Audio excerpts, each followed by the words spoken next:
Mic check, 1, 2, 3. Mic check, 1, 2, 3.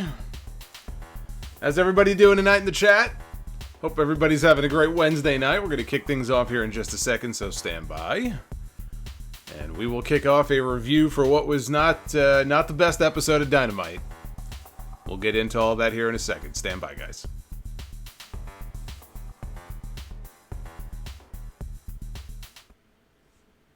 This is your AEW Dynamite review for Wednesday, January 8th, 2020. The second episode of Dynamite of the new year, of the new decade. From Southaven, Mississippi, I am the Solomonster. This was their tribute to the legends of Memphis wrestling, at least locally. It's not really what the show is about tonight, but that was how they were promoting it. Ticket sales were very slow. I've seen varying reports that they had 2,000 people, 3,000 people in the building. Had a lot of problems getting people into the building, so they figure why not honor the legends of Memphis, trying to drum up interest locally in the show. A show that was by far not their best show. Not their worst show, although it seemed to be almost well on its way to being their worst show. I think the last half hour, 45 minutes, redeemed it from that, but not my favorite episode of Dynamite. We'll get into all that here in a second. Hope everybody's having a great night. If you can hear me in the chat, say hell yeah. And the Twitter poll is open for you to vote. Those of you who want to vote, thumbs up, thumbs down on the show tonight can do so on Twitter. @Solomonster is my handle. By the way, you could also vote in the NXT poll. You do for one, you got to do for the other. So if you somehow managed to watch both shows, or maybe you didn't watch Dynamite, you only watched NXT, you can vote in that poll as well. We will flash the results a little bit later on and just see what you guys thought of the shows. I see all the hell yeahs in the chat, which is good to see. That means everybody can hear me. If you are now subscribed to this channel, please hit the sub button. And of course, super chats are open. You'll see them flashing on your screen as they come in. So you will be shouted out. $10 or more, you get the RUSSO on a poll. Want to see good old RUSSO? That's what you got to do. So super chats are open. Before we get going here, though, got to transact some business. Tonight's review is sponsored by The Ridge. It is the slim wallet that fits comfortably in your pocket. Back with us for 2020. It's so good in 2019, they came back for more here in 2020. They come in several different varieties, including burnt titanium, aluminum, carbon fiber. They have forged carbon, which is pretty damn cool. The burnt titanium and carbon fiber wallets happen to be two of the most popular wallets that they offer. Two of their best sellers. I own both. I switch off between them depending on what kind of mood I'm in. After this show tonight, I probably would go with a black wallet to fit my mood. They're slim. They're not too slim, that I can't fit all the cards in there that I need on me. And tons of colors. They have titanium and aluminum wallets, for example, in gunmetal, black, white, navy, gold, raw. And unlike Monday nights, theirs won't leave you disappointed. You can get it with a cash strap or a money clip. RFID blocking technology as well to protect you from identity theft, and they are backed by a lifetime warranty. So right now you can get 10% off your first Ridge wallet, free shipping all over the world. Just go to ridge.com/Solomonster and use the promo code Solomonster at checkout. That's ridge.com/Solomonster. Get 10% off, courtesy of the Sound Off. How about that? Courtesy of the Solomonster Sounds Off. All right, let's get into it here. Excalibur, Jim Ross, Tony Schiavone, and the legendary Memphis wrestling color commentator, Dave Brown, opened the show. Dave Brown was making, if you can believe it, his first national cable appearance here at 73 years young. He's a meteorologist in Memphis. I don't know if he still does meteorology. If he was working at the local news station, I have no idea if he's still on TV down there or not. But he's been around for decades, him and Lance Russell. In fact, Jim Ross made a comment. He said, "I only wish Lance was here." And I say amen to that. What a trio. That was quite the way to open the show, I must say, to see JR, Tony Schiavone, and Dave Brown all sitting next to each other. And then you got, of course, Excalibur on the end. Dave Brown also called a match on AEW Dark before the show. That will air on YouTube next week. And they did their tribute to the Memphis Legends before the show as well. They had the Rock and Roll Express was there. Jimmy Valiant. Good old Jimmy V. Lanny Poffo was there to honor his father, Angelo Poffo, and his brother, who you may know, some guy named the Macho Man, Randy Savage. And we saw Lanny briefly. He was backstage later in the show with Alex Marvez. So that was pretty much the extent of the Memphis wrestling stuff. Let's put that on the side. Opener was Kenny Omega and Hangman Page against Private Party. And thank you to Vincent Millage, for the $5 super chat. I could not give, he says, a molecular amount of shit about the Nightmare Collective. I hope AEW dumps that shit soon and fast. The women's division is meh. Yeah, I'm going to get into my thoughts on that in a second. Me and Vincent, I think, are on the same wavelength here. The lower third on the screen for when Hangman Page came out for his entrance. I guess this is going to be the new thing now every week, where they have a different funny message.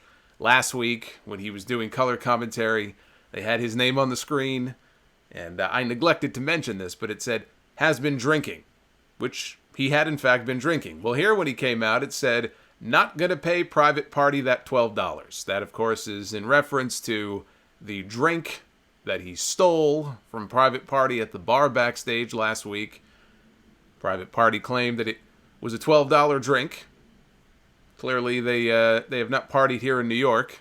Would have at least been $14 or $15 easily. Overpriced shit. Some of these clubs. Anyway. Omega connects with a V-trigger to Isaiah Cassidy. Snapdragon to Marquen. The distraction allowed Cassidy to hit Omega with a silly string for a near fall. Marquen missed a shooting star press on Omega. Page went for the buckshot lariat. Quen ducked. Omega almost got hit, but Page put on the brakes. They had a couple of spots in here. I think it was about 2 or 3 different spots where Omega and Page collided with one another, accidentally. But in the end, Omega won with the one-winged angel on Marquen. I thought this was a very good opener. And obviously the stuff with Omega and Page, they're furthering whatever dissension is going to lead to the inevitable blow-up between the two of them. So I thought the match itself, though, was very good. So when it's over, we see on the big screen, Pac is in the back, and he's got... Now, they said it was Michael Nakazawa. We never saw the guy's face. So I can't tell you for sure who it was. I assume it must have been Nakazawa. They've talked about him on TV being a good friend of Kenny Omega. And he was locked in the Brutalizer. And he was demanding that Kenny Omega give him his rematch. I want the rubber match, he said. Or else this is going to happen every single week until I get the match that I'm looking for. So he was adamant about that. What was awkward about this, Omega is very awkwardly just standing in the ring, looking at Adam Page. He would look at the screen, he would turn, he would look at Hangman, like he didn't know what to do. Now, if I saw my friend getting murdered backstage, I sure as hell wouldn't stand there and watch. That'd make me a pretty shitty friend, don't you think? So Page finally is like, go ahead. And Omega ran to the back. That was very awkward. That was very awkward. But again, the match itself, at least, was very good. Then we had Riho. The opposite of good. We had Riho. Not Riho. Riho's good. But this match was not. Riho defending her AEW Women's title against Kris Statlander.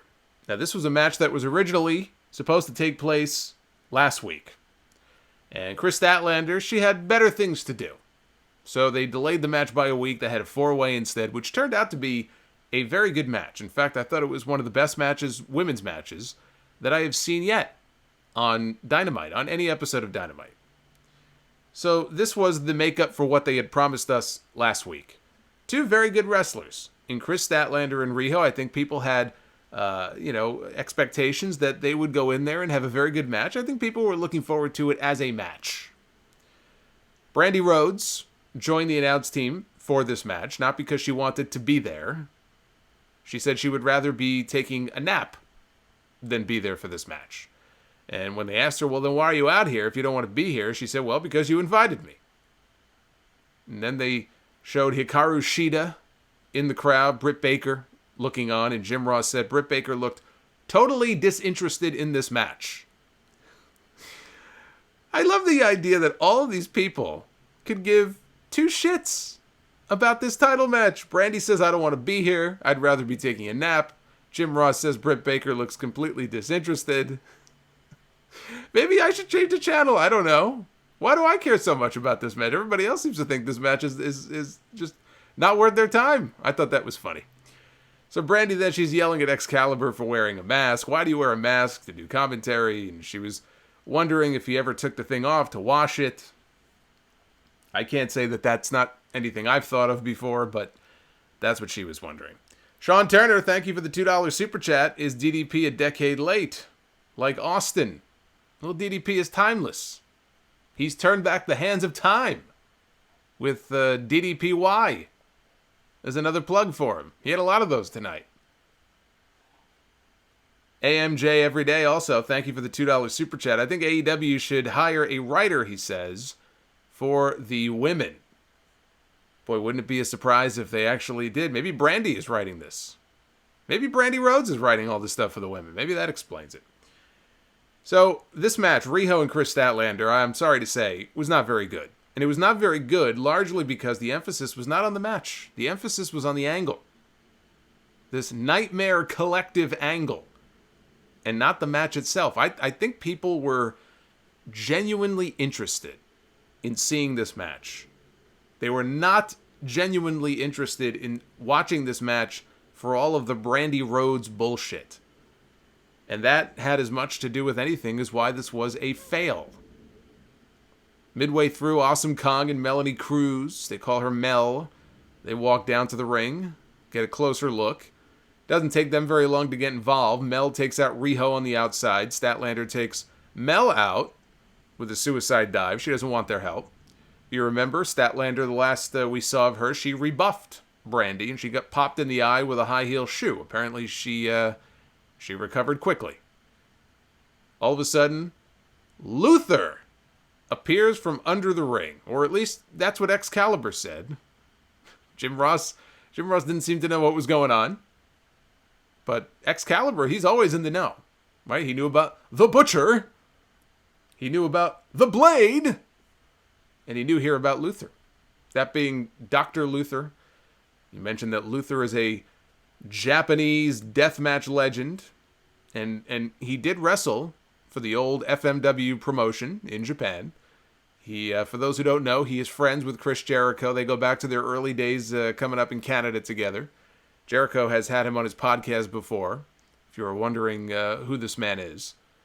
And again, Jim Ross either didn't know who he was or didn't believe that it was him, but he said, well, we'll take Excalibur's word for it. Luther made a very brief appearance, if you'll recall, in one of the Nightmare Collective vignettes where Brandy was in a room somewhere and they had all these different people kind of as she was walking by in the background. They look like patients from a mental asylum or something. I guess Luther was one of them. And she had mentioned that he wasn't ready yet. I guess now he is. I guess now he's ready. But this whole thing went over like a fart in church because most people had no idea who he was and they didn't care about any of this. And Brandy, at one point, she left the commentary booth. She walked down to the ring and confronted Statlander. Statlander was about to clock her. That's when Luther came out from under the ring to stop her. And he got caught with a crossbody by Riho off the top. So Statlander's down on the inside. Riho goes for a double stomp, misses. Cradle Statlander for a 2. Goes for a crucifix bomb. Almost got the 3 count there, near fall only. And Riho went for a knee strike. Statlander hit a lariat. Big Bang Theory, near fall. Awesome Kong trips up Statlander. Riho ends up retaining the championship. I thought this sucked. I really did. I mean, the match itself was okay. It was absolutely nothing special. But this whole thing, the whole Nightmare Collective thing and Luther and just the way they kind of... The match itself was just a total backdrop for an angle that I just don't care for. I hated this. This was a major letdown from what I was expecting here with this match. Part of me expected that they would factor into the finish in some way. But it just completely infected the match itself from the middle onward and just ruined the entire thing. Now, Hikaru Shida jumped the barricade. She tried to come to the aid of Riho and Statlander after the match. Britt Baker thought about it. She decided to stay right where she was. Big Swole ran down for the save, Sunny Kiss, and the Nightmare Collective retreated. This segment was a fail. I guess it accomplished what they set out to do, which was further this angle. But this was a fail. This was no good. They showed Zach Myers of Shinedown in the audience. You know, one of my favorite Shinedown songs? 45. I really like that song. That might be my favorite song of theirs, in fact. 45. I don't know. How many people in the chat know 45? Let me see all the 45s. Mr. Ian Israel sent in a $10 super chat. Thank you, my friend. I appreciate that. I appreciate all the support. He says NXT was fire tonight. Sorry y'all missed it. Solomonster is awesome sauce. Thank you, Ian. I am looking forward to catching up with NXT. That main event looked, the preview for the main event, the 4-way. I can't imagine those 4 would have anything but a great match. Unless, of course, it's interrupted by the Nightmare Collective. Then it sucks. Sammy Guevara against Christopher Daniels of SCU. Guevara hit a Samoan drop, missed a 450. Daniels with an exploder. Drop kick by Daniels, followed by a sit-out powerbomb for a near fall. Daniels goes for the Angel's Wings. Guevara blocks it, hits a running knee. And the standing shooting star for a near fall. Daniels, STO, and he teases the best moonsault ever when Pentagon comes out on stage. He has a microphone in his hand, and he is daring Christopher Daniels to show him. Show me, he says. Show me. I don't know who he's talking about. Show me what? Show me the move? Show me his dick? I mean, what is he talking about? I have no idea. Excalibur, though, he on commentary talked about there being an angle from AEW Dark that I didn't see. So I have no idea what he was talking about.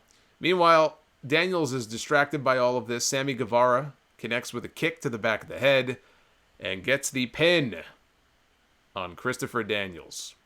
Evil Uno walks out with the Dark Order. See, this was a mistake.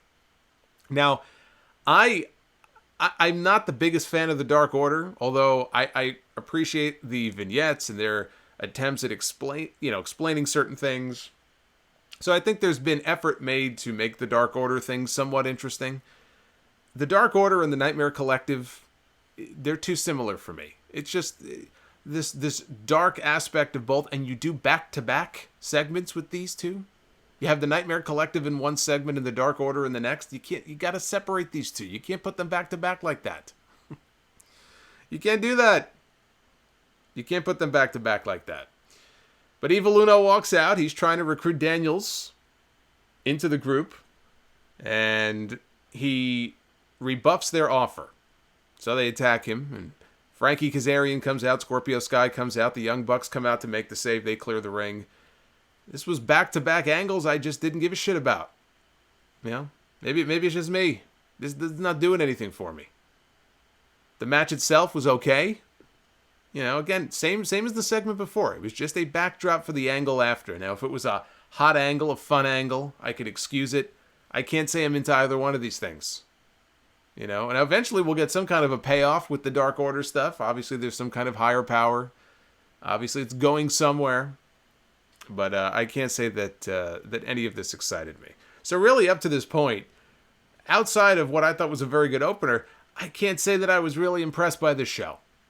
The show was going nowhere fast. And then we had Cody and Dustin teaming up, the brothers Rhodes with Arn Anderson in their corner, taking on the Lucha Bros. So two pairs of brothers squaring off here on this show. I love how Jim Ross openly mocks it now. Whenever somebody does a tope through the ropes, it's a joke to him. Cody did one in this match, and he said something something sarcastic to the effect of, "Whoa, who'da thunk it?" It was something like that. I thought it was funny the way he said it. I've heard him talk on his podcast or tweet about it before. I know he's not a big fan of it. I'm not a fan of it either. I've been talking about the dives for years, going back to when the Usos started doing them every match. Freaking Luke Harper would be out there doing a dive. You know, I'm sure years ago it was like, wow, look at that. It was something special. When everybody does a dive, regardless of how big or small they are, and they do multiple dives per match, it loses a little bit of its luster. So diving now means nothing. Means absolutely nothing. And in fact, every week we hear Excalibur on commentary, Tope Suicida, to the point where his colleague is now openly mocking him whenever he says it. I thought that was funny. Phoenix grabbed a chair, and he jumped up on the apron. Arn Anderson kicked the chair away. Dustin hit a spine buster, and he was crawling over to make the hot tag to Cody. And I've said it before, whatever your personal opinion may be about Cody Rhodes, in front of these crowds, week after week, no matter what city they're in, they see him as one, the biggest star in this company. I mean, the reactions that he gets are second to none. And they were amped up for him to get that hot tag, and finally he did. And that is when Cody hit that tope out to Pentagon. 10 punches in the corner on Phoenix, and then Cody tossed his weight belt into the crowd. Phoenix blocked a crossroads, hit a pop-up cutter. Pentagon spiked Cody down right on his head. Oof. Right on top of his head with that driver. Dustin got a tag, hit a power slam to Pentagon. Destroyer on Phoenix. And Cody hit a Cody cutter off the ropes to Pentagon. Dustin hit the final reckoning on Phoenix and got the clean pin. So clean in the middle of the ring. Dustin Rhodes pins Phoenix. What do you guys think about that? Everybody in the chat, what do you think about Dustin pinning Phoenix here in this match? I mean, Cody and Dustin are positioned as two of the bigger stars in the company, so yeah, I guess it doesn't really bother me. This seemed, a little odd to me. I was not expecting that to be the finish. So, and as far as the match itself is concerned, I thought the match was very good. So I will give props to them for the match. Tony Schiavone gets into the ring, and he's going to interview Cody. He wants to see if we can get a response from Cody. See if he would agree to MJF's demands from a week ago when MJF laid out the stipulations in order for Cody to get his match. Here is what would have to be done. And Schiavone was looking for answers here. So he's about to interview them. Arn Anderson interrupts. He takes the mic. He's wondering who died and made MJF God. And he said, we, as in he and Cody, are going to talk it over. They're going to talk over MJF's demands this week. So after a week, 7 days have gone by. Apparently, they didn't discuss it at all. Apparently not. Either that or they're having a really difficult time figuring out what they want to do. They had an entire week, and they're going to take another week to discuss things. That was lame. But it was cool, though, to see Arn in the ring with Tony. It just took me back, when you watch the old Horseman promos in the old NWA studio in the late 80s. In fact, one of those promos that I'm remembering, I'm pretty sure Tony Schiavone had the mic in his hand, is when Arn Anderson coined the Four Horsemen name. And here we are, it's over 30 years now. 30 plus years later, live television, there's Tony Schiavone, microphone in his hand, interviewing Arn Anderson. Still one of the best promos in all of wrestling. So we come back from break. Here's where things, I think at this point, probably the Cody match, but here is where things started to pick up for me.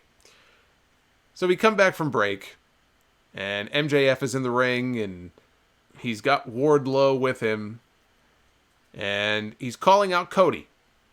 He wants Cody to come on out. And Cody is not coming out, and he's doing a count, and again, nobody comes out. Jim Ross says he might not even be here, or he's in the trainer's room. He might not even be here, he said, even though we just saw him in the last segment. Did he jump in his car and drive away? Brian, thank you. $3 super chat, brother. There it is. Brian donated $3 to free Luke Harper. He said, Arn Anderson should coach the Giants or the Browns. You could add the Mets to that list, too. The Mets, the Jets, the Giants. For a big media market like New York, we have some really shitty sports teams. I'd take Arn Anderson. So, anyway. It made no sense why Cody wouldn't come out, because we just saw him in the last segment. He didn't look hurt. That was kind of lame. It got even lamer, by the way, when you see what happens at the end here. So all of a sudden, out comes Diamond Dallas Page. Cody's good friend, his mentor, DDP, comes out, big pop. He referred to MJF as not Maxwell. He referred to him as Motormouth Jackoff Friedman. Nice little 5-year-old insult there. And then DDP promoted about 15 different things in the span of 2 minutes. It was actually rather impressive, I must say, how deftly he went from one plug to the next. I could learn from DDP. I'm surprised he didn't throw a link out for Rich Wallet while he was out there. So he promoted DDP Yoga, which he said is now called DDPY.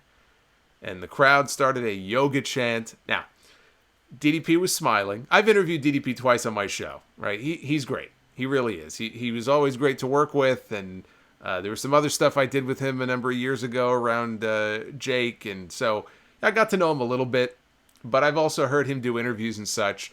And if you know anything about DDP, while I'm sure he was grateful for the attention here on this show and he had a smile on his face, he absolutely hates it when you call what he does yoga, which I'm sure, I haven't asked him this, but I'm sure had a lot to do with why the name changed from DDP Yoga just to DDPY. He absolutely detests it when people call it yoga. He said, it's not yoga. It's not yoga, bro. So when I heard the crowd launch a yoga chant, I just knew. Deep down on the inside, he was pissed. He was pissed. That's the one thing I learned. It ain't yoga, bro.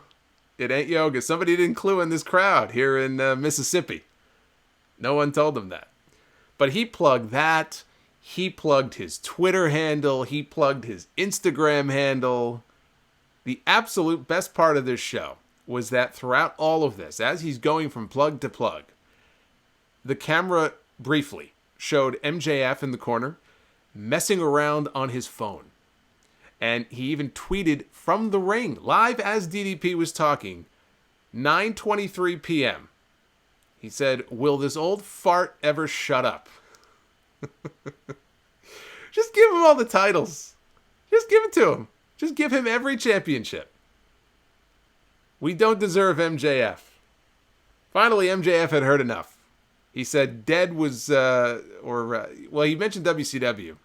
Because DDP had said, who knew that all these years later, DDP, after WCW, after those days, that DDP would be live again on TNT. So MJF here says WCW is dead, which coincidentally also happens to be the average age of DDP's fans. He threatened to send DDP straight to hospice if he did not kiss his ring, his $45,000 diamond ring. And he said that he would then take his diamond daughters, because DDP has, I don't know how many daughters does he have? He has at least one. But he said he would take his diamond daughters, he would lay them down on his bed, and then he did the DDP hand sign, and he said, bang, before DDP grabbed him by the throat. That was awesome. That was an awesome line. So the Butcher and the Blade, the Butcher, the Blade, MJF had introduced them a few moments earlier. So they were down there, and they jumped in to stop DDP from harming MJF. And 63-year-old Diamond Dallas Page dropped the Butcher and the Blade with diamond cutters. And MJF gave him a low blow and looked into the camera. He was blaming Cody for what he was about to do to his mentor until QT Marshall and I believe Dustin Rhodes ran down to make the save. Now, to go back to the point I made earlier about how goofy it was that Cody didn't come out, unless they said something about Cody being hurt in the match and I just didn't pick up on it, but, Cody, he never came out. And now Dustin comes out, but no Cody. Now, MJF, to be fair, he did say something about Cody not being able to put his hands on him. But, for him to not come out and make the save, I just thought that was very strange. But I enjoyed this segment. MJF is great. This is where the show really picked up for me. I just thought, now, DDP laying out the Butcher and the Blade, as over as the Diamond Cutter is, it's still over. It's a great move, but, come on. I don't think they did the Butcher and the Blade any favors here. But I did enjoy this segment. This is the first segment after the opener, I really did enjoy here on this show. Jose Inoue, thank you for the $5 super chat a few minutes ago. Orange Cassidy in the ring and the crowd goes wild, he says. Oh yes, that was coming up here in this next match. But first, let me just switch over for when we do calls a little bit later. There you see the number on your screen. But yes, up next was the Best Friends and Orange Cassidy against the Jurassic Express. And as always, as is the case every week when he makes an appearance, Orange Cassidy was one of the most over stars on the entire show. No matter what state, no matter what city they go to, no matter what country, no matter what galaxy, they all love Orange Cassidy. And he tagged in the middle of this match, and he delivered a pair of absolutely devastating kicks to the Luchasaurus, and then a stunner. And he hit a suicide dive, tope suicida, with his hands in his pockets. And I like how when he gets in the ring, and they do the thing where the Best Friends come in for the big group hug, they do the camera pan out like they do for the Rainmaker pose that Okada does in New Japan. Orange Cassidy is such a big star here in this company, he gets the Rainmaker camera pose treatment. Now that's big. You don't just give that to anybody. Makes me want to see makes me want to see Okada against Orange Cassidy. See, this is why we need a partnership between AEW and New Japan. That's the only reason why. We need to get ourselves an Okada-Orange Cassidy match. Or Orange Cassidy against Toriano. One or the other. Make it happen. So, the match itself, I thought, good match. Good match. We had Marco Stunt, had some time to shine. He was also very over here in this match. I think one of the announcers mentioned the hometown boy. I mean, is that true? I didn't look up where he's from. If he's from Mississippi or if he's from Tennessee, then I guess he would be the hometown boy. I don't know where Marco's from, but the people were into him. He gave Chuck a flatliner and hit a destroyer. Luchasaurus tossed him onto the pile. Chucky T cut off Jungle Boy. Jungle Boy, though, hit the Rana and the Cradle for the win, and so the Jurassic Express pick up the victory. And then we ended the show with Chris Jericho coming on out with the Inner Circle, looking for an answer from Jon Moxley to the proposal that Jericho had made previously for Moxley to join the Inner Circle. If you remember, he offered him executive VP status in the group, 49% interest, and what he originally, tonight he was singing a different tune tonight. He said it was a $650,000 vehicle, but before he said it was a Ford GT worth millions of dollars. Apparently it depreciated in the last 2 weeks, but that's still a lot of money. It's a little bit out of my price range, $650K, just a little bit. So they were looking for an answer from Moxley. I need some more super chats in order to afford the Ford GT. So we need to work on that. So Moxley comes out of the crowd and he said, I've had a lot of time to think about your offer, and I was contemplating your offer, and I was thinking, what do I want to do? It's a big decision for me to make, and it's going on and on and on, and he's leading people to believe that he's going to say no. Clearly he's going to say no. Can't be bought. I came here to dominate. And then he swerved everybody, and he said, my answer is yes. And he had been wearing a jacket underneath, he revealed, and Inner Circle t-shirt, and he says there's nobody more dangerous than the Inner Circle, and I stand with the Inner Circle. And Chris Jericho said, see, I told you so. He says Moxley's going to learn from and Moxley said he's going to learn from the greats. Chris Jericho's the greatest of all time. He will stand with him. They're going to dominate AEW for years to come. And he goes, let's celebrate with a little bit of the bubbly. And so they start partying. They play music.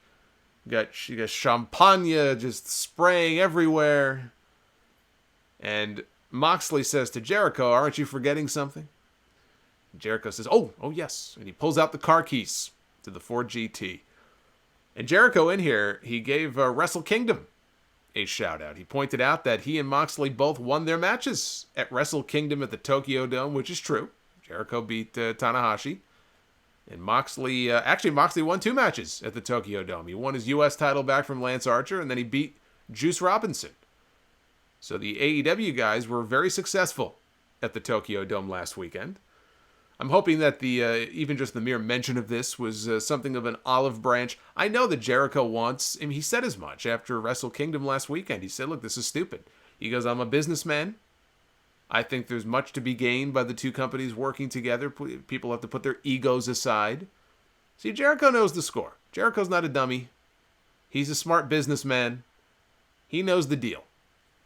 So I wouldn't be surprised if that was just his idea. I'm going to go out there and I'm going to mention Wrestle Kingdom here on TNT. Yukio Rules, thank you for the $10 Russo on a poll super chat, bro. He says, this is for the Solomonster 4GT Fund. Well, there you go. $10, we got a ways to go. But Yukio, I'll tell you what, if we get enough super chats, since you're the one of the first ones here, you get to ride. I'll sit in the passenger side and I'll let you ride for about 5 minutes. How about that? We'll find a parking lot somewhere, an empty parking lot, and we'll drive around. So as the Inner Circle is celebrating, they start to leave the ring, and Moxley says, "Hey, wait a minute, Jericho. There's one more thing." He goes, "I forgot to tell you. I'm just kidding." And then he broke a bottle of champagne, or it was a glass, I think, of champagne over Jericho's head. Of course, he was kidding. He's not joining the Inner Circle, and I think he beat up Sammy. He bailed through the crowd, but he was sure to take the car keys with him because he's a smart dude. He's no dummy. He's no dummy. He's got keys to a $650,000 car. He's going to take it with him. So I enjoyed the last segment. I thought the MJF segment was the best thing on the entire show. Some of the matches were good. I was not impressed by a lot of what I saw in that first hour outside of the opener, though. I thought the stuff they did in that Riho and Statlander match was just awful. I hated that segment. They ruined that match. That should have been a really good match, even if it had a fuck finish or whatever. I did not like anything about that segment. I really did not. And I can't say I enjoyed the segment that came after it either.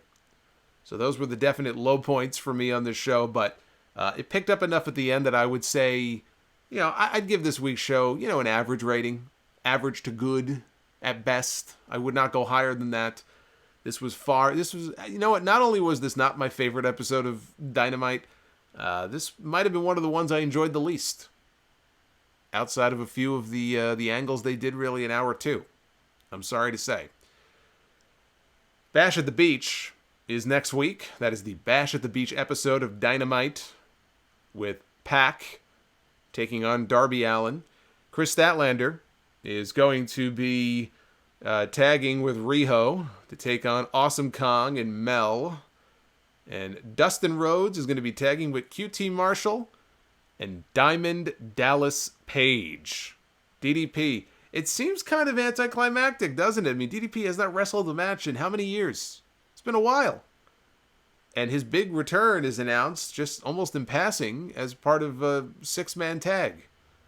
But it's been a long time since DDP has wrestled an official match, and he had said before, I think he wasn't never going to wrestle again, and here he is, and he'll be in this match, climbing back into the ring, taking on MJF, and The Butcher, and The Blade.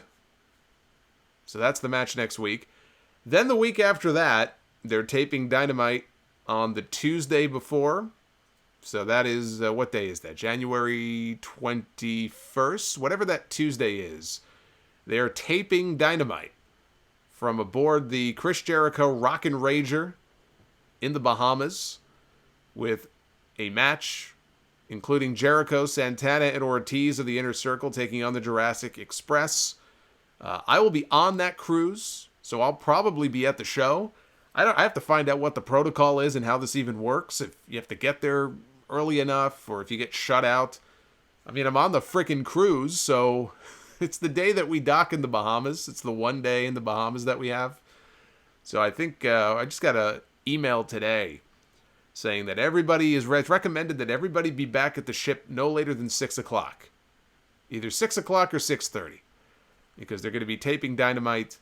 So I don't know if I don't get back there at 6 o'clock, do I get shut out? Am I not allowed to be there for the show? I have no idea. I hope to be there for the show. And the thing is, though, there will be no Dynamite stream in 2 weeks. There's no way I'm going to be able to stream live from this ship. I've already been warned. The Wi-Fi is shit. And frankly, whether it is or it isn't, I'm just not going to be able to go live. So just be aware of that in 2 weeks. There will be no Dynamite stream. Uffman rules. Thank you for the $10 super chat on a poll, bro. He says, will I see in the building at the same time both the Solomonster and Orange Cassidy at the Prudential Center in Jersey in March? That's right. AEW is coming to Newark. And you will not find me in Newark. So the answer is no. I will not be there. Brian, thank you for the $2 super chat. Do you see Hiroshi Tanahashi going to AEW soon? No. No, I do not. Look, all of that hinges on whether or not they can work together. Obviously, they have a lot of issues to work through. Now, I'm doing the prediction show this weekend. For those of you who have asked me, episode 634 this Sunday of the Sound Off will, in part, be my annual prediction show. So I'll give one prediction away right now. I do believe that the two companies will work together before this year is over. I just think it's inevitable. I think there's just too many reasons why it makes sense for them to work together. But I think it's going to take a while. I think it'll happen probably in the later half of the year. But I do think at some point in 2020, there will be some kind of working relationship, something more formal between AEW and New Japan. But no, Tanahashi is not. Tanahashi's not going anywhere. Tanahashi is not going to AEW.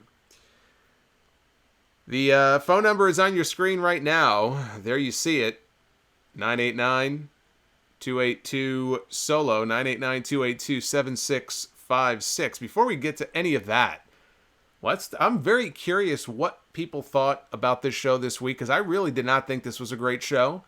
And I want to see if the poll reflects that. So let's go to the AEW poll first, and then we'll take a look at the NXT poll. And we'll take a look here what you guys thought. So here's the AEW poll.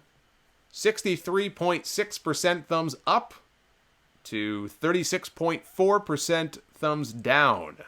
So that is still easily a thumbs up overall rating for Dynamite. But that is probably the weakest thumbs up I have seen yet for the show. Usually I would say it hovers around 75 to 80% or 70 to 75. 63 is pretty damn low, actually, for an AEW show. So that's with 1,300 votes in already. That is a thumbs up, but I would call that kind of a weak thumbs up. Now let's take a look at NXT. And NXT just blows them away. I mean, 77%, almost 78% thumbs up, 22% thumbs down. That's with fewer votes. 700 votes only so far. But I just put the poll up about 40 minutes ago, so it'll take some time to populate. But so far, NXT by far, according to you guys, is the winner of the night. I have not watched NXT yet. I will be doing so tomorrow. But if you did see both shows in the chat, chime in. Let me know what you thought. But those are the poll numbers so far. And with that being said, let me take a look. Now, we had a listener of the podcast was going to be at the show tonight. And actually, hold on a second here. We got a lot of action going on in the chat. A lot of activity here. But we had somebody who was going to be live at the show tonight, and I'm just waiting to see. I don't know if I don't see his call yet, but if he calls in, we'll take his call. Andrew said he was going to be in the building, so if he should call in, we'll be able to get his live perspective. But you see the number on your screen. Let's go to some of your calls here. Start with 502. Actually, I wonder if this might be him. 502, you're on the air. Hey, Solomonster. Hey, who am I talking to? You're talking to Mike from Louisville, Kentucky. All right, Mike. It's definitely not Andrew, but how you doing tonight? What'd you think of the show? I'm good. First-time caller, actually. I've heard your videos for well over a year, and it's my first time calling in, so I'm glad I'm in. Awesome. I'm glad to have you on. All right, the show, just like you, this company's weakest spot is the women's division. And I hate saying that because I think all of the women are talented, but I really do think that with Kris Statlander, now she should have showed up for work last week, so I think that they're actually punished her this week for not showing up to work and going to base wrestling or whatever it was that she had a commitment to. But outside of that, her not winning, who else is there? I was on board with Britt Baker before, but since Kris Statlander defeated her, I'm kind of thinking, who is left? Now, I know they have Jazz, who's formerly known as Jazz in WWE. They got Roddy Piper's wait a minute, daughter. though. Wait, hold on. Where has I have not seen Jazz. I mean, I think she might have been in a battle royal, but I don't. Is Jazz under contract to AEW? I don't know on contract, but she was in the battle royal, so I just assumed at that time that maybe she was a signee. Yeah, I don't think she is. But again, I'm not sure. But that match tonight was horrible. That was the women's division is their weakest spot. Now, to me personally, Kong is the only thing that saves all of this. Just Kong being there and her presence is what saves it all. Now, not saying that she's a standout, but just her being there saves the entire division from just being, Yeah, I mean, I've said it before, I'll say it again, their women's division is really the weak point of the show. And part of it is just, it's these storylines, it's the writing, it's the fact that I think they could still afford to feature more women on the show. If you look at, on paper, the women they actually have quite a few. We don't get to see all of them, but this whole Nightmare Collective thing is just, so far to me anyway, the whole thing is a bust. And since all of this is based around the Nightmare Collective, it kind of drags everything else down. Well, where exactly do you think they're going with the Nightmare Collective? Now, I know what they're going with the Dark Order, or I think I know where they're going, but the Nightmare Collective, outside of it being a ripoff of the Straight Edge Society, I do not know where they're going with it. Yeah, I don't know either. I mean, we'll see. I just wish I had more interest in this because I kind of don't care. So, but again, if it's clearly positioned as one of the big stories on the show, and so we've got to just wait and see. I would be fine if they just sort of wrapped it up and moved on from here. Because I've just not been impressed by any of that stuff. Look, it's just weird because they've had Cody and Brandy come out together before, and all of a sudden it's like, well, Brandy needs her own story, so we'll make her really evil and really sinister, and it doesn't work. It's just there's a disconnect there. It's just weird. Yeah. It's just very weird. She doesn't need it. Yeah. That was a mistake. She does not need her own program. I like them both together. But, who am I? Yeah, no, I agree. Anything else before I let you go? No, sir. Thank you very much for taking my call. Thank you for calling, and I appreciate it. Let's go to, let's see here. We got a lot of people trying in here. Let's go to Colorado, area code 970. Hey, Jason. What's going on? Not much, man. It seems to be last week. I'm kind of falling off. It's not really what I expected it to be. Like the Nightmare Collective, that's like 11 TNA stuff. The Dark Orders, like the Judge of Doom. I'm kind of falling off the whole AEW thing. Yeah, part of the problem is they kind of marketed themselves around being this alternative from WWE, right? And they marketed themselves as going to be more sports-like, and you're going to have all these great athletes on the roster. And look, you can't just have match. You got to have some kind of angles to wrap them around. I get that. But this stuff just reeks of some of the worst, like, creative shit you'd see from WWE, where they do this really hokey sports entertainment bullshit. Or like you mentioned, some of the stuff TNA used to do, or the Dungeon of Doom crap in WCW. It doesn't fit. This is not what people, I think, were expecting when they were looking for some kind of real alternative from WWE. Yeah, I agree.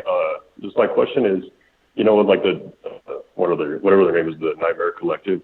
Do you think, like, it's not like in WWE where you can't say anything to be on TV because it's Vince's daughter? Kenny and Bucks have as much power as Cody does. Do you think one of them would step up and is bad stuff is? Or I don't know what their friendship is like, but what do you think? Well, the friendship between who? You cut out there a little bit. Kenny, the Bucks, and Oh, as far as their friend, like how solid is their friendship? Yeah, like I don't know if I cut out the just asking. Do you think like one of them would step up and say, "Hey, this Nightmare Collective stuff is, I know it's your wife, but we need to take this off." Yeah. See, and I've heard some things about this, and again, I don't know what's true, what's not. It's a tough situation to be in because, like you said, it's Cody's wife. So if you're Kenny Omega or one of the Bucks, and if you honestly, and I don't know what their thoughts are on the Nightmare Collective stuff, but you would think one of them would look at it and go, yeah, this stuff really isn't that good. What do? I mean, you feel comfortable piping up if that's how you feel and saying, hey, listen, guys, this kind of sucks. We ought to move away from it and do something else. Or do you stay silent because it's Cody's wife and you don't want to speak out of turn, and all of a sudden it kind of gets a little awkward. So, and I've heard differing things about this, but yeah, you're absolutely right. You're absolutely right. And I don't know what Kenny Omega thinks about it. I don't know what Matt Jackson thinks about it. Maybe it was Matt Jackson's idea. Who knows? But I could see where that could make for a very awkward conversation to have, because this is what happens when you have all these executive VPs. They all have power, right? You get to be EVP. You get to be EVP, and they all share power in this company. And so if there's an idea that somebody doesn't like, are you going to offend the other person by being honest and saying, hey, this doesn't work? Or this is too hokey, or this is shit. This doesn't work. Let's move on. Let's try something else. I don't know. Politically, that could be a little bit of a dicey situation there. Let's take a gander at the messages here. Now I see Andrew, the $5 super chat. Now he said he was trying to call in, and he was having some issues with one of the numbers that I gave him. So we'll try to work that out. Andrew, if you can hear me, just try calling under your cell, because I have your number here. So if I see your number, I'll recognize it. I'll put you through, buddy. All right. So I'll watch for you if you can get through. I'm sorry about that. Let's go to our nation's capital, Washington, D.C., area code 202. You're on the air. Hey, Solomonster, it's Garrett once again calling in. Oh, it's Garrett, alive and well. How you doing? I felt alive and well until I, started watching tonight's show, because I would say tonight was probably the most polarizing Dynamite show I've watched. I mean, they had the best hits with, the Elite, the Lucha Brothers, Orange Cassidy, the Lucha, I was gonna say Lucha Express. God, it's a Jungle Express. That's right. But also had the worst things, like the Butcher, the Blade, and you had the Dark Order. Then you had probably, I consider to be the worst booked finishes or the worst booked matches in AEW, with the AEW Women's title match. As far as like the reveal, it could have worked. I'm trying to stay positive on this, situation. I thought it would have been cool if they hold it off a few months, and if it was instead of Chris Jericho's best man coming out of the ring, it could have been Luke Harper or Brody Lee coming out revealing to be siding with Brandy. That would have gotten, a great crowd reaction. When you have someone who only Chris Jericho and Excalibur knows, the crowd would be flat out dead for it. And I just think that, when it comes back to the Brandy situation, the fact that, how can they, talk about how this is not working out? It was working originally, in my opinion, when she was this baby face who she felt like when she was a skater, she felt the pressures of not being able to perform. Right, but that's what I'm saying. That's what I'm saying, though. What she's doing now, people turn and all that, but what she's doing now is such a departure from what she was doing before. And I don't just mean walking out there and smiling as Cody's wife, but they were trying to make her more human. And, when I was younger, I wanted to be a skater and it didn't work out, and she was all emotional. And then they just turned her heel. And now she's this dark, sinister character. It's where is this coming from? It came out of left field totally. And it just felt forced and just completely hokey and completely unlike anything they were doing with her before. So that's part of the reason why I think it's just hard to buy into all this. It's a kind of a similar situation with the Bunny situation, where you had Allie, who was, blonde. It's one of those white meat baby faces in the women's division. And the next week she's coming out of the ring as a demon bunny pretty much in her AEW debut, which, again, there was no build up, no warning to this. with all like being the elite, they could have like had more time to develop such character development, but then all of this came out of left field for the audience, which I think, are pretty crucial things too. But then again, when it comes to Nightmare Collective, I get the welcoming committing flashbacks from SmackDown back in 2017, which I do not want to be reminded of anymore. Oh boy. Yeah. But besides that, I felt like, there was some good tag matches on the show, but again, as I consider this is probably a polarizing show in my book. But now for the All Elite Wrestling and New Japan, I think it will never happen. Considering the fact that New Japan said we will willingly walk out of our TV deal instead of working with Impact for what they did, I'm really sure they're going to say the same thing for AEW for long term, which I think it's pretty, like Chris Jericho's perspective, and that makes no business sense in my opinion. But, wrestling companies...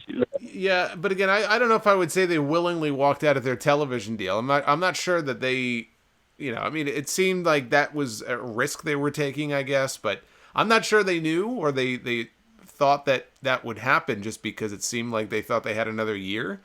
So maybe if they say, well, listen, we're not interested in working together, they may have thought, all right, well, in 2021, we're not going to have TV. We have at least a year to figure out what our next move is going to be. I don't know that they said that or rebuffed their offer if an offer was made, expecting that they would be taken off TV this soon. So I wouldn't say they willingly gave up their television. I'm not quite sure it worked out that way. But, all right, look, there's different opinions on whether or not there will ever be an actual working relationship between the two sides. Maybe there won't be. I think there should be. They're not doing anything with Ring of Honor right now. I keep hearing, they're so loyal to Ring of Honor. What was the last thing they did with Ring of Honor? Ring of Honor was not represented at Wrestle Kingdom. In past years, there's been a Ring of Honor match, a Ring of Honor championship match. There was none of that. They really haven't done much of anything with Ring of Honor since the Madison Square Garden show, and that was almost a year ago. So it seems like they've got one foot out the door as far as that relationship goes. I just think there's things to be gained by both sides. Now, I do believe that we have our caller here. Is this Andrew? Yes, Jason. How are you tonight? I'm doing well. It's good to talk to you and finally get you on the show. Yeah, sorry about that. I don't know what the deal was, but just glad to get on the show. It was a fun night in Southaven. Dark Order and Nightmares, whatever they call that, aside. So well, I call it I accidentally called it the Collective Nightmare last week, and then I stopped myself and I said, you know what, that might be a more appropriate name for them.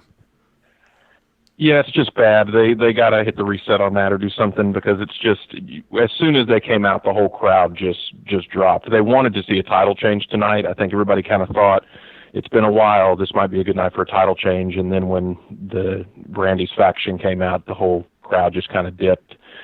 It was in the building. The center there holds about 10,000 there in Southaven.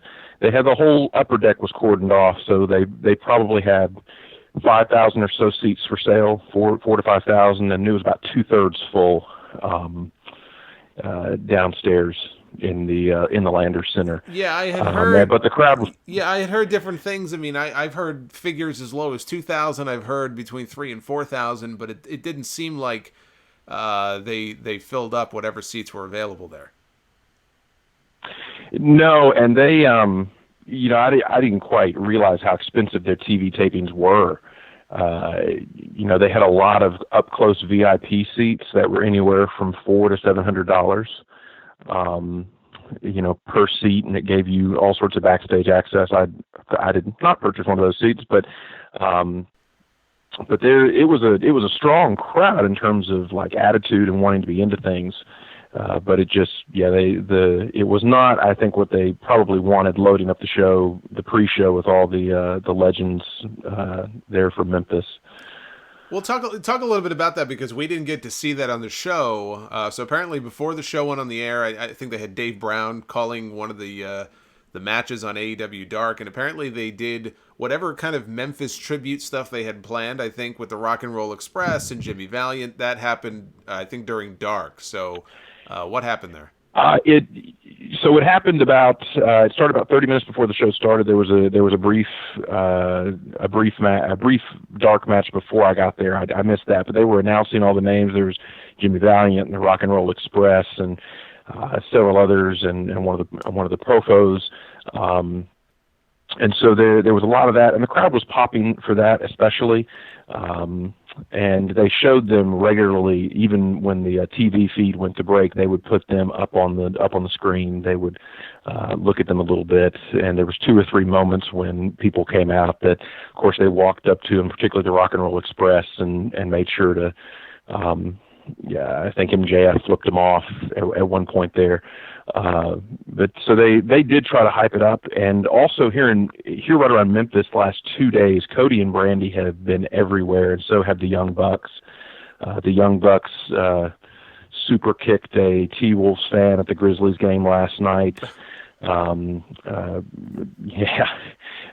and Cody have been on every radio show and every network in town. They were really, really, really trying to hype this up, but it just, in terms of attendance, it just didn't quite work out, even with the legends. What would you say was the most over or successful segment on the show? I mean, I enjoyed the MJF segment the most personally, but in the building, I mean, what got over the most? In the building, the thing that got over the most, I'd rank them 3 to 1. 3 was when Kenny Omega came out. When Kenny came out, that was massive pop, and particularly then when they won and finished off Private Party, that was there was a big pop in the room, and that everybody seemed to enjoy that. The second was at the end of the night with Moxley turning back on Jericho.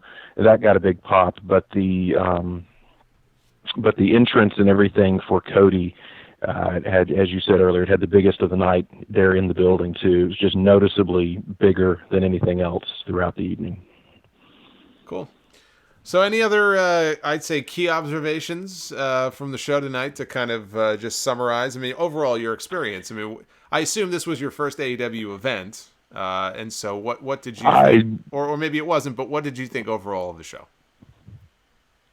Overall, I mean, the show was good. It wasn't as good as some of the other ones I've seen that they've been doing.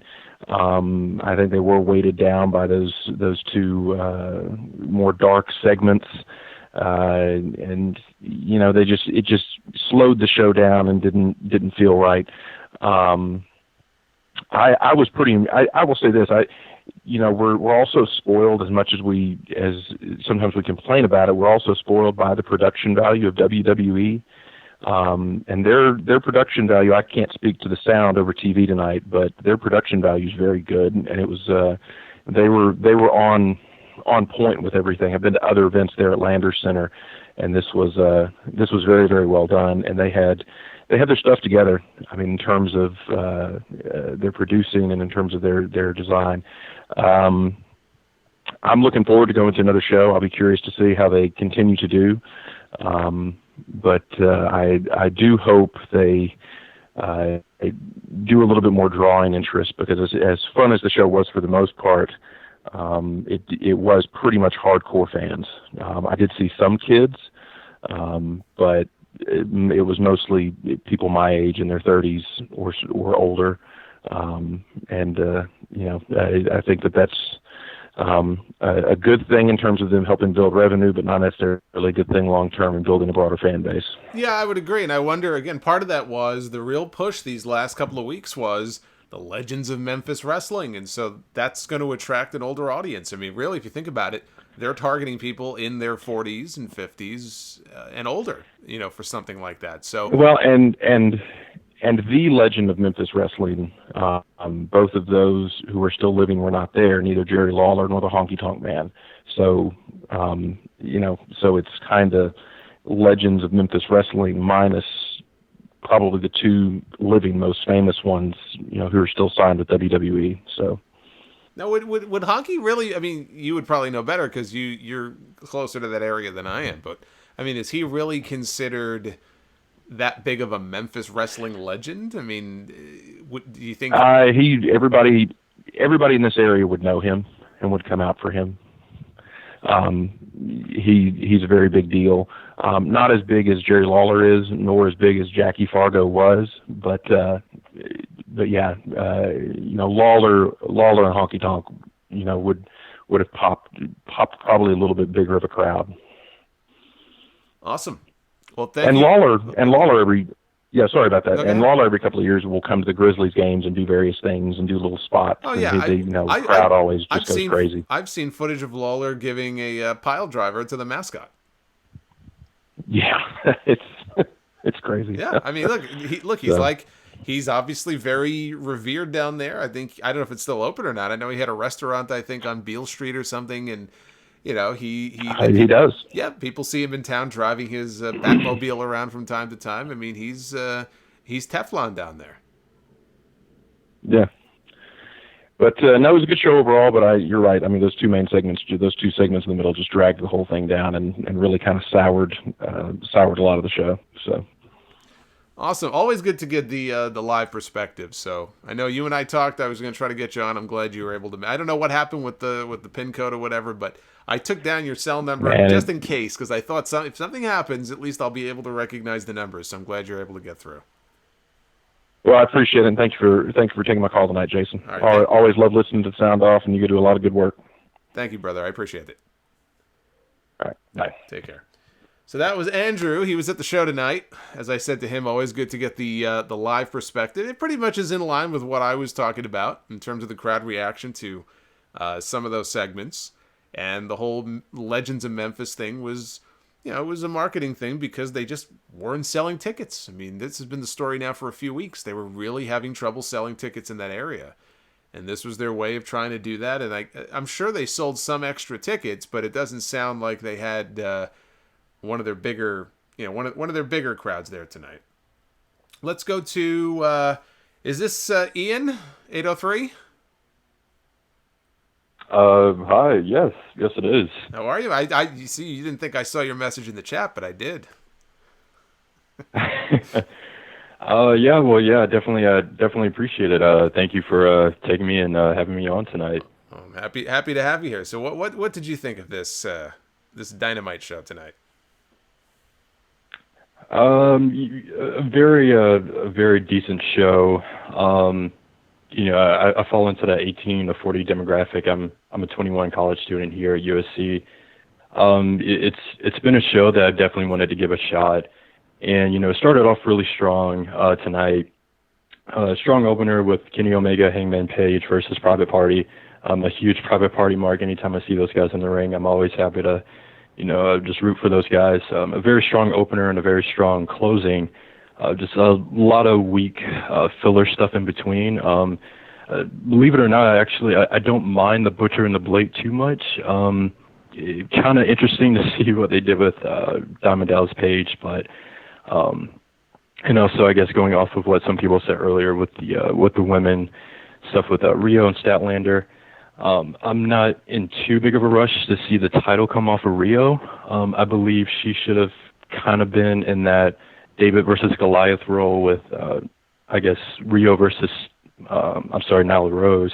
I believe that's something that probably should have happened a little bit later down the line, but just a very, just kind of an awkward position of where the women division is now. I guess you would kind of expect for it to be so much better, but it's just really struggled just to really get off the ground. Overall, I thought it was a somewhat decent show. It definitely could have been better. All right. Any other thoughts on the show tonight before I let you go? No, sir. No. I guess other than just watching the show, AEW, for the past few months, and just NXT as well. You can definitely just see just a difference in between. I guess quality. I would say AEW. I think they put more emphasis on in-ring work than in-ring character development. And I think that's the number one factor that's really just kind of crippling AEW right now when it comes to the ratings and just overall, it's as far as just being a really viable alternative. Yeah, I think that's fair. I mean, look, it's not a perfect show. Yeah, I know some AEW fans don't want to hear that because they could do no wrong. But the way I look at it is this. If you're going to criticize WWE, Now, WWE has been doing this a lot longer, so they really don't have any excuse for some of the things they do. You would think they would learn from their past mistakes, and they never seem to. But AEW, if they trip up and they do something that deserves to be called out, you got to call them out on it. You can't just say, well, it's AEW, they're a competitor to WWE. You gotta support them, and you've got to, it's fine to support them, but look, when I see something that's no good, I'm going to call it out, and I'm going to let people know that I didn't think it was any good. I don't think it should be held to a different standard. I know maybe there are some other people or podcasters or whoever who maybe feel differently, and that's why they do what they do, and I do what I do. And some people don't like hearing that, but that's just the way it is. But it seems like a lot of the feedback I'm hearing, including from you, I mean, we all seem to be pretty much in agreement on what the weak stuff was on the show tonight. Mm-hmm. Yep. Yes, sir. Awesome. Well, thank you for the call. I'm glad I was able to get you on, and I appreciate it. Yes, sir. Thank you. Thank you. Have a good night. All right, let's. Why don't we take? We'll take one or two more, and we have some good calls tonight. We'll wrap this up here in a second. We got a few more people who have been waiting here, so let's go to area code 850. You're on the air. Hey, Solomonster, this is Chris from Ace. My question for you is kind of an interesting one, though, too. So, since AEW and New Japan are not quite sure whether they are or aren't going to have a working relationship, do you see in the future Jon Moxley actually defending the IWGP United States Championship first? Or do you see AEW actually finally getting a mid-card title, giving the other male wrestler something to compete for? That might bring a little more entertainment to the show, get rid of some of those horrible segments that we got tonight's show, and do something different. Have a men's mid-card title, so have something else to compete for besides the AEW Championship. Yeah, I think it's inevitable that they're going to have a mid-card title. I think I said this a few weeks ago. I don't think it's anything that's going to be introduced in these next few months, but I think by the middle or later part of the year, they almost have to, especially if they expand the roster, if they bring in some new names. Maybe, look, there's going to be some WWE contracts coming up in the middle of this year. And so as they bring in more people, and there's only so many people at once who could be fighting for the AEW title, I think they're going to need some kind of a mid-card title. Now, whether they call it a television title, if they come up with some other name for it, yes, I do think it is inevitable. I don't think Moxley is going to defend his IWGP title, the U.S. title on Dynamite. Again, that would be predicated on some kind of a working agreement, and even if there was, that doesn't necessarily mean defending New Japan belts, because really to the AEW audience, I'm not sure how much that's even going to mean. But no, I don't see that happening. But yes, at some point, I think they're going to have to introduce some kind of secondary championship for the men's division. Let's go to, let's see here. This guy's been waiting a while. Area code 586. You're on the air. Hey, Jason. My name's Daryl from St. Clair Shores, Michigan, and I've been a long-time listener of the podcast, and it's a real honor to talk to you, man. I really appreciate the show. Thanks, Daryl. I appreciate that. So I want to tell you, I've been watching AEW from day one on TNT. I record every show, but I usually watch them live. My kids I have a 2-year-old and a 5-year-old, and they go crazy for the Jurassic Express. I'm having a lot of fun with it, and I want it to be so good. But there's some things that are just bothering me that are making me feel I don't know if I'm really wasting my time, because WWE, I'm just so burned by them all the time, so it doesn't feel different when they, make me feel like garbage watching it. But, from the 50-50 booking to the super moves in every match, to the near falls in every match, you got Kenny Omega tonight, and oh my God, how am I forgetting his name? Hangman. I'm blanking out here. Hangman, sorry about that. I like him a lot. That match, you have Private Party, who are so green as grass. They are garbage. I watched their matches, and the guy with the tails walks back and forth punching when there's two guys in the ring. He's supposed to go back and forth punching, and he walks.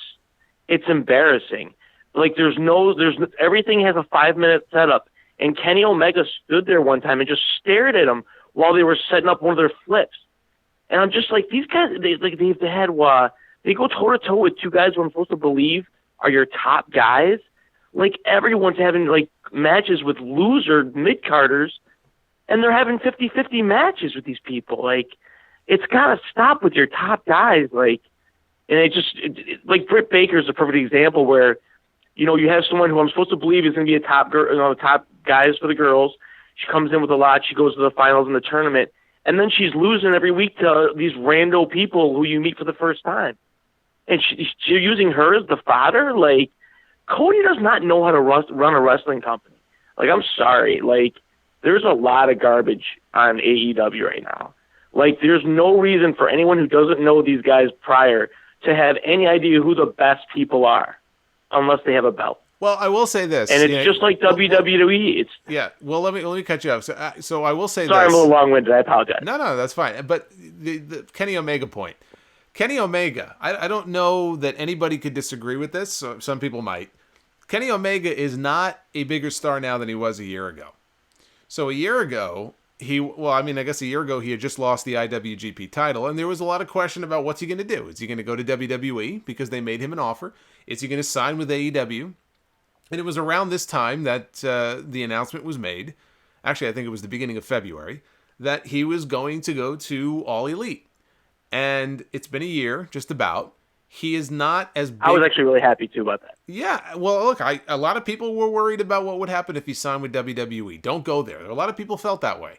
Even though he said it's been a dream of his to one day have a WrestleMania match against AJ Styles. And now there's a chance that may never happen. Here we are a year later. I think it's safe to say Kenny Omega does not feel like nearly as big of a star now as he did a year ago. And part of that is the fact that he has not been... I don't want to say he hasn't been positioned as a top name because that's not entirely true. But I do think when you have him in there with people, you do have to protect him. Should he be out there in tag matches every week like this? No, that's not what I would be doing with him. I would be building around him the way they're doing things with Cody. And Cody, it's worked masterfully because he comes out, he comes across as the biggest star on that entire roster. That should have been Kenny Omega, though. Or at least Kenny Omega should be on the same level. All right. So I actually agree with you in that Omega feels like less of a star now. He feels like less of a big deal than he did a year ago. I do think part of that is the fact that he's now on weekly television. And so when he was just doing those big New Japan matches, he wasn't on television every week.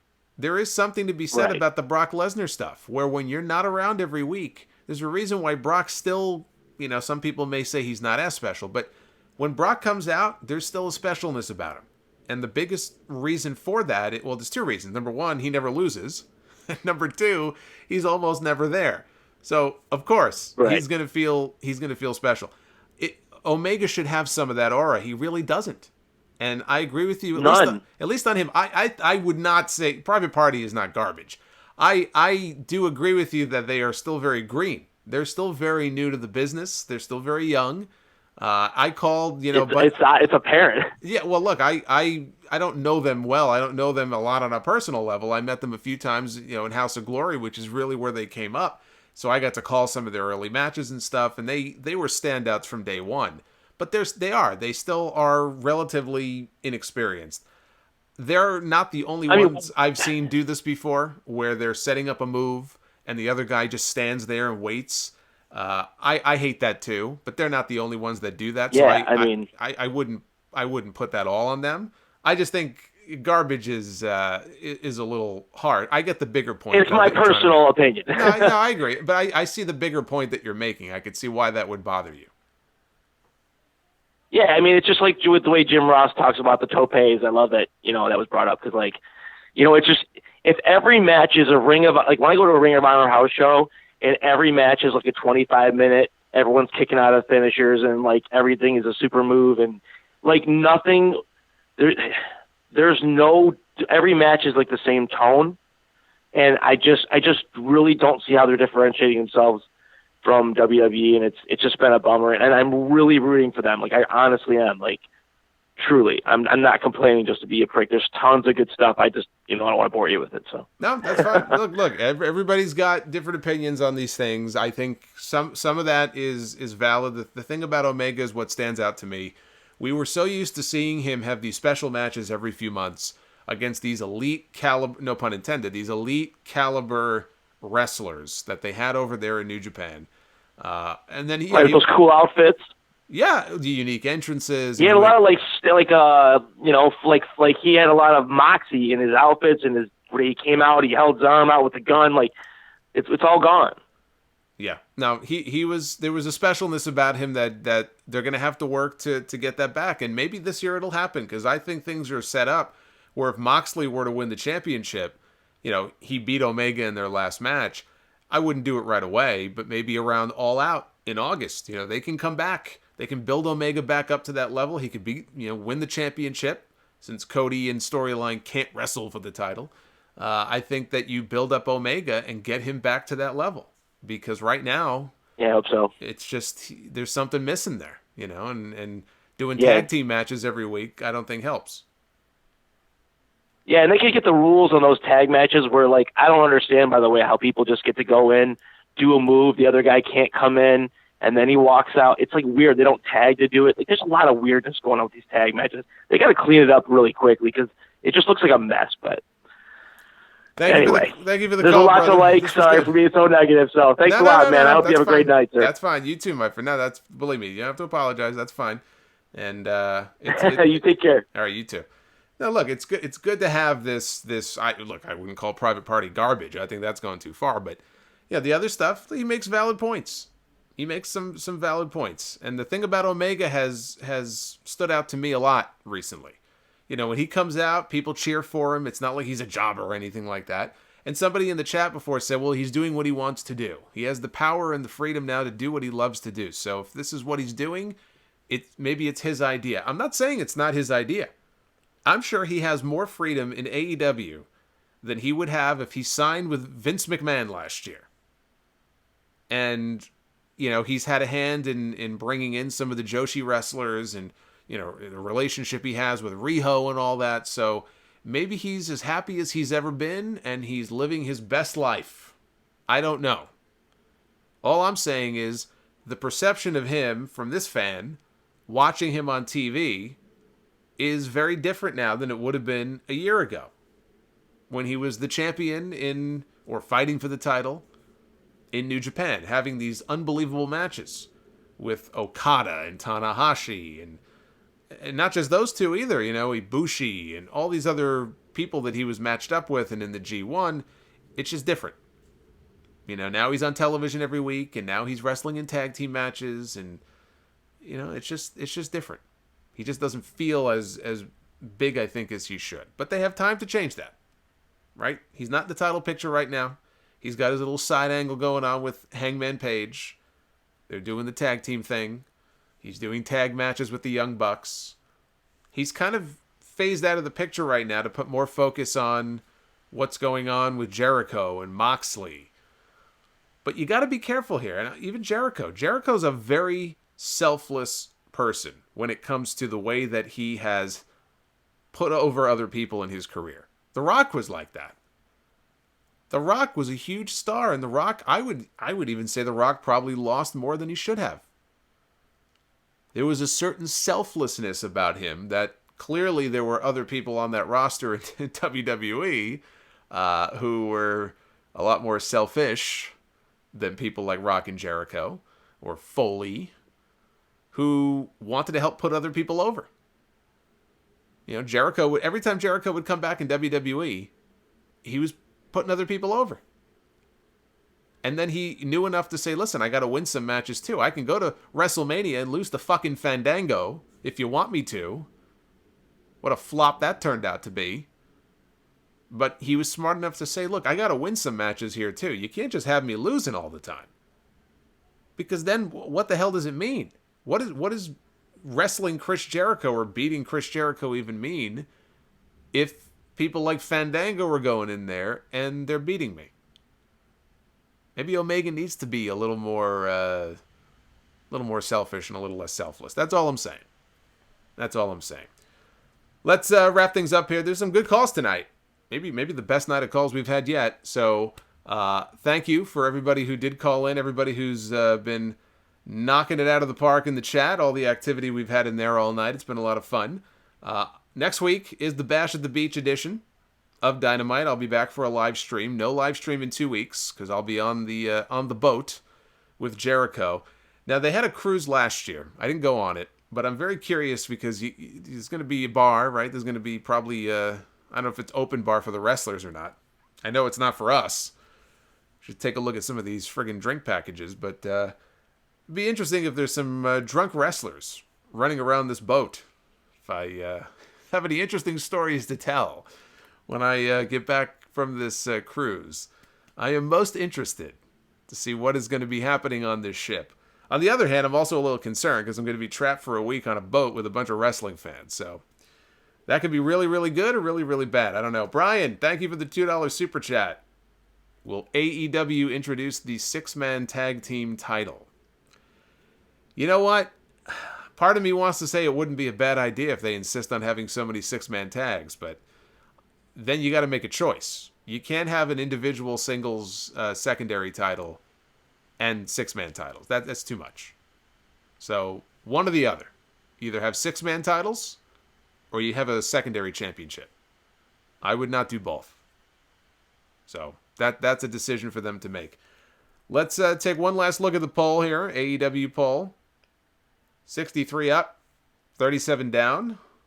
And the NXT poll currently stands at 70, almost 78 up, and 22 down. So NXT, according to all of you, so far, is the clear winner. Don't forget, you can get a free audiobook on Audible with our link, audibletrial.com/Solomonster. There you see a Mayor Kane. You want to read all about Kane? You want to have Glenn Jacobs narrate his life story to you? Get the audiobook for free. All you got to do is use our link. Hornswoggle's got a book on there. Dylan Postal, right? Life is short and so am I. You can get all that. One free book of your choice. Use our link right now on Audible. Thank you guys. Elsewhere on this channel is my top 5 listing of the wrestlers of the decade, which has been somewhat polarizing, especially my number 1 wrestler of the decade for WWE. I won't spoil it for you. You can find that elsewhere here on the channel. I have a 40-minute video up on that. And there'll be a brand new episode of the podcast going up this Sunday. That'll be the prediction show, episode 634. Ryan W., thank you. $5 super chat. Still got super chats coming in. Fight me. How about Scott Steiner debuting on NWA Power this week? Well, I have not watched NWA Power yet, so thank you for that. I was going to watch it tomorrow morning. At least now I know what to expect. And I'm sure I will have some thoughts and comments on that this weekend. You know what, though? I'll say this. Now, I haven't seen it yet. I have not seen it yet. And part of me is like, ugh, come on. You know, I mean, how old is Scott Steiner? In his mid-50s at least. What could he even do at this point? But you know what? The NWA show, it's a different... I do grade it on a different scale. Because if you watch that show, it really isn't about the matches, right? They save their big matches for the pay-per-view. The week-to-week shows, the matches are like 2 minutes long, 4 minutes long. It really is a show that is all about personalities, promos, and angles. It's about Tim Storm or Nick Aldis. And I did hear Nick Aldis was awesome on the show this week, so I am really interested to go watch it tomorrow.